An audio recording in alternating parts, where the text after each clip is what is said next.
The Symmetry Ruler is definitely a very handy tool. It gives you a lot of control over illustration and can save you a ton of time. But how do you actually use it in Clip Studio? Well, let me show you where you find the tool and some tips on how to use it. So, go to the ruler tool here, or just press the letter U twice, then select the Symmetry Ruler. Okay, to start using it, create a new layer and define your axis of symmetry. Just drag your cursor in the direction you want. If you hold Shift while dragging, it will snap perfectly vertical or horizontal. If you want a diagonal, just draw it freely without holding Shift. If you just click once anywhere on the canvas, it will create a vertical axis from that point.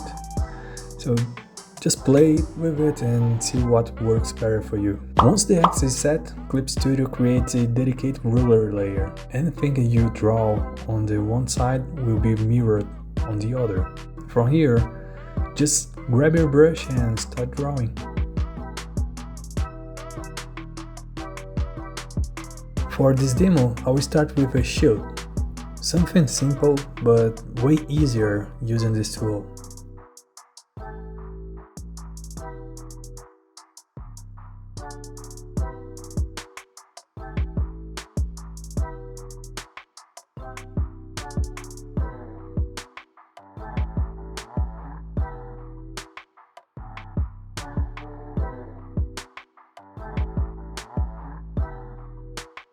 Things like symbols or icons like a cross that is perfect symmetric become much more comfortable to draw this way.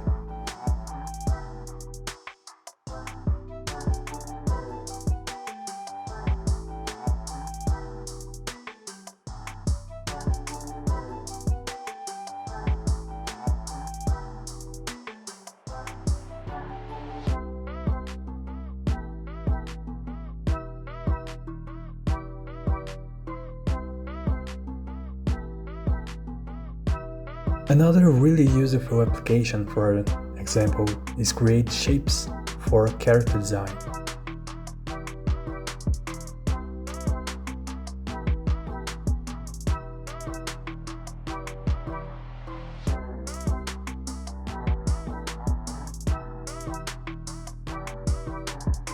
Or even weapon design, like this double-bladed axe. Without the symmetry rule, you would definitely spend more time trying to match the angles. I know I would.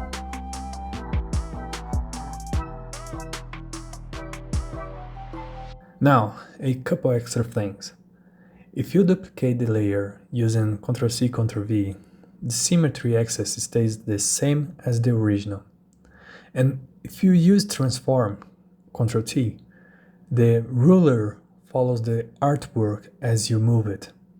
At some point, you might want to break the symmetry a bit. You can do that on the same layer.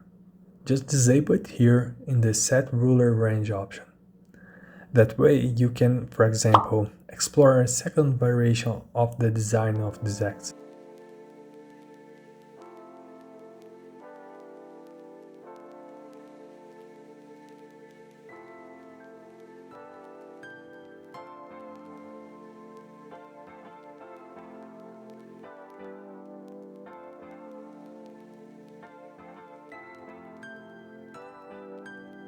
Or let's say you have something like this demon skull and you want to add asymmetrical details. Just toggle the ruler off and whenever you need symmetry again, turn it back on. That's actually a big advantage in Clip Studio. You don't need to redraw the symmetry axis every time. And you don't need a separate layer just for symmetry. It really helps keep your workflow smooth. For example, a lot of icons and character design shapes I've made with this tool really benefited from it, especially in the early stages. With that said, be careful. Unless you're going to something strictly symmetrical, overly symmetrical drawings can be a bit boring and less interesting. So, did you already know this tool? Did you know how to use in Clip Studio? Let me know in comments and tell me how you like to use it. I'd love to learn from you guys. Don't forget to subscribe and leave a like. Study your fundamentals, stay creative, and I will see you in the next one. Peace!